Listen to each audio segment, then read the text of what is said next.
Hello, welcome back to the Watford Way. It's the day after the night before, and I have to say, I have recovered somewhat from my frustrations yesterday. I didn't seem very cohesive in my post match reaction, so I thought I would sit down one more time to discuss my thoughts and feelings after Watford's Derby Day defeat. I wanted to kind of split this video into three segments. One of them segments being mentality and how we can fix that issue within the squad currently, especially away from home. The second point was more pointing out individuals who I don't think are contributing as much as maybe they could do to the Watford team at the moment. And the third point I want to talk about is expectations generally for the season and whether actually in hindsight, we probably are where we expected to be, if not maybe a little bit higher actually than most of us expected to be. So those are the 3 points I wanted to cover in today's video. If you haven't already, make sure to hit subscribe, leave a like on the channel and let me know your thoughts once again on Derby Day in the comment section down below. But first, let's talk about mentality.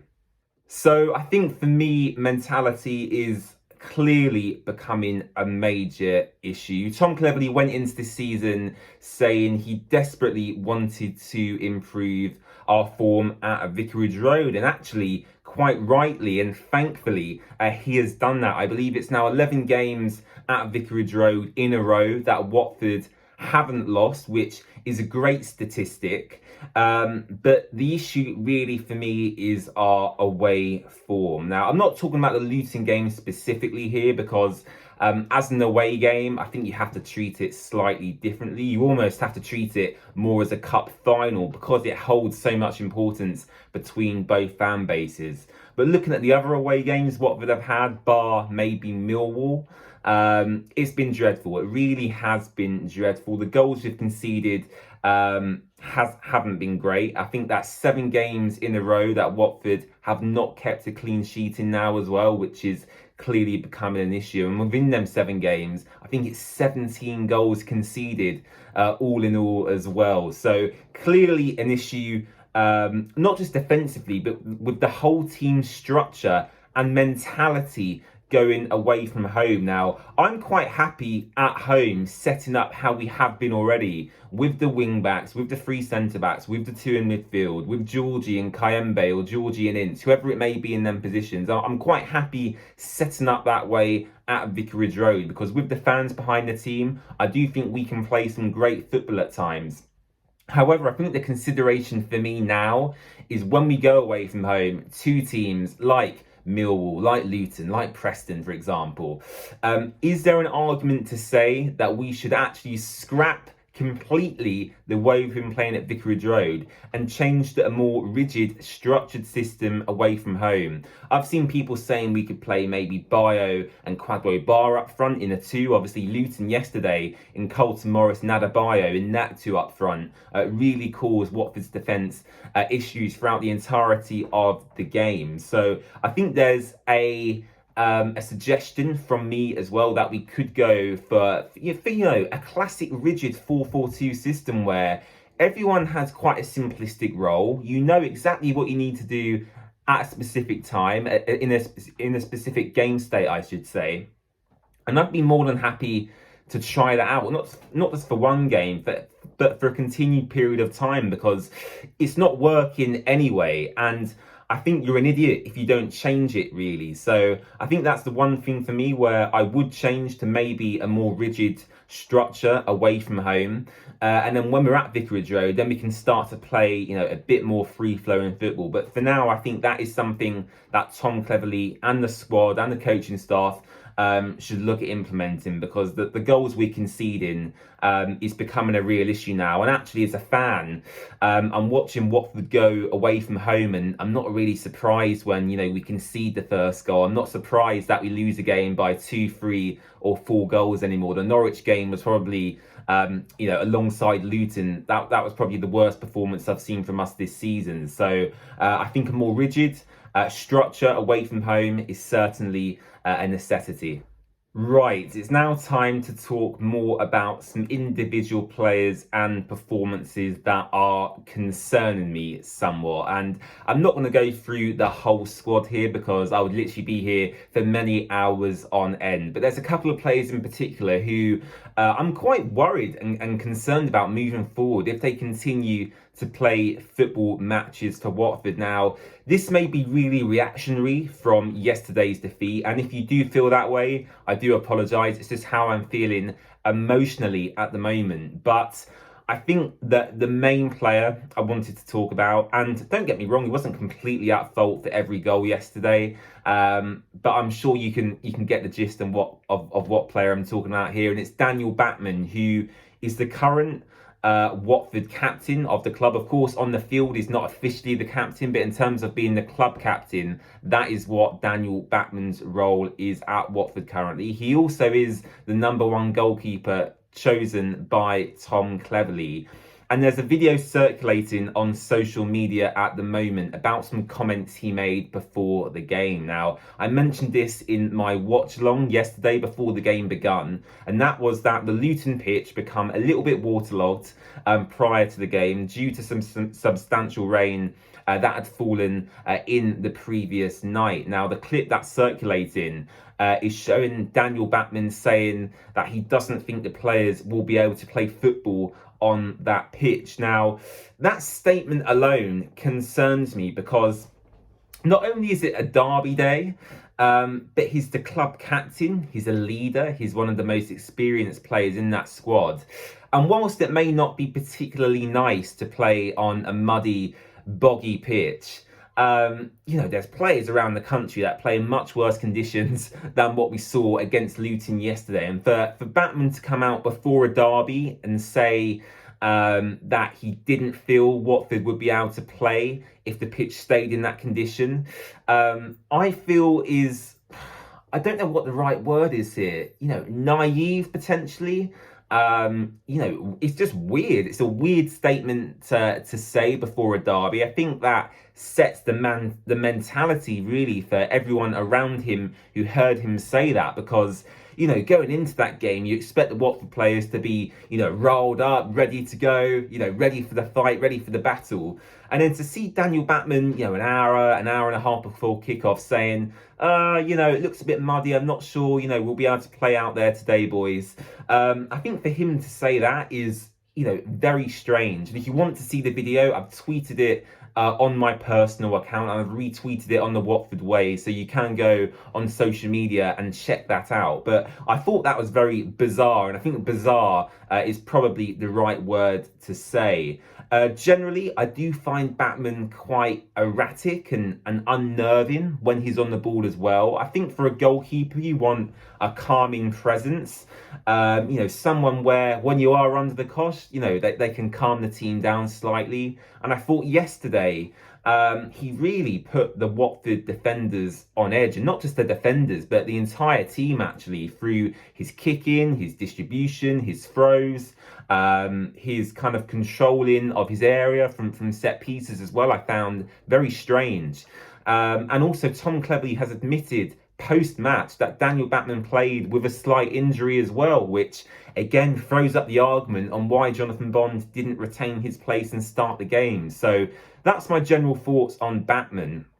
In terms of other players I want to highlight, I think Musa Sissoko is getting too much slack at the moment. I think he's a player who, like Batman, vastly experienced. He's reached a Champions League final. He's made hundreds of appearances at Tottenham and Newcastle.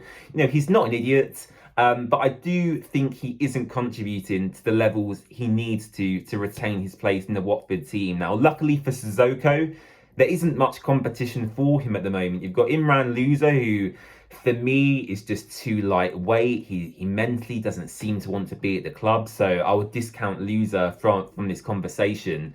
And then the other prospect you've got is Pierre Duomo, who hasn't really been given a chance by Tom Cleverley yet. So I think Sissoko, for me, he's getting away with it too much now. He's actually throwing Tom Bashuru under the bus as well via his own performances, because as a two in midfield, you have to be a really cohesive pair. You have to kind of read each other's minds at times, to play in that two in midfield. Otherwise, you'll get vastly overloaded by the opposition, and that is exactly what we saw yesterday. The amount of times I saw Musa and Tom Delly get overloaded by Luton, lose the ball, they then counter and win a corner or get a shot away at goal. I thought it was unacceptable from Musa Sissoko yesterday. So I think for me, he's another player I want to highlight. And the last player I want to talk about, and this isn't going to be the last time I talk about him because he is still here for the rest of the season, and that's Vacuum Bio, who I have to be careful with what I say, but he doesn't feel like a professional footballer. I don't know quite what else to say about Vacuum Bio, but I think the stat that summed up his performance yesterday quite well is that in 52 minutes of football played, he completed one singular pass, and the pass he completed was from Watford's own kickoff after we had conceded the opening goal to Luton. So the Vacuum Bio, Watford's number 9, the guy you're relying on to score your goals, for him to complete one successful pass in a derby match, it's disgraceful. It really is disgraceful. And, if Vacuum Bio is the answer, what is the question? I don't know. Is he a professional footballer? I don't know. But I think for Watford, it's time to give Daniel Jefferson a chance. He was Tom Cleverley's major summer signing, if you want to say that. Quite a high profile deal for Watford to complete. One of Cleverley's main targets. And I think it's time that we discount Vacuum Bio from the Watford team for a period, for quite a prolonged period of time, because Daniel Jefferson, I think for him to get going, we can't keep throwing him on for 15 or 20 minutes. He needs a consistent run of starts at the club. And I'm talking about 4, 5, 6 games in a row, playing 90 minutes week in, week out, because I genuinely do feel that if Daniel Jefferson gets his goal, which is so eagerly waiting for, I do feel he may be able to push on and show better attributes than he is currently. So I do hope that is also something that Tom Cleverley is considering. And I think lastly, we have to talk about expectations and our expectations as fans watching this Watford team. Now, before the season began, we all sat here and said, actually, I would take a mid to lower mid-table finish. We weren't really expecting too much. Then Watford started the season really, really well. I believe we won, 6 out of our first 6 games, right? So quite rightly, our expectations rose slightly, which I think is a fair thing to say. But actually, when we look at some of the performances, the Sunderland game, the Middlesbrough game, the Preston game, the Norwich game, I feel like in some of the games where we have won, on a different day, we may have not won. If we hadn't have scored the chance, or if Kwadwo Bar hadn't have gone down for the penalty, these results were very finely in the balance. And why sometimes it worked out in our favour, other times it hasn't. And I think as fans, we have to accept we may lose more games than we win this season. And that is totally fine, because going into the season, our expectations were not to get promotion. They were not even to finish in the playoffs. I think if you'd offered that to us and said that is what we'd achieve, of course we would have taken that. But yeah, I think as fans, maybe I'm guilty of it as well, but I think we have to kind of reduce our expectations slightly, look at the actual players we have in the squad and go, at the moment, it's a long-term project with Tom. This is year 1 of that project. A long-term project, in my opinion, is a 3+ year project. So we're in year 1 of that project now. I think there's still players to move on. The likes of Loser need to go. I think in the long term, Batman should move on.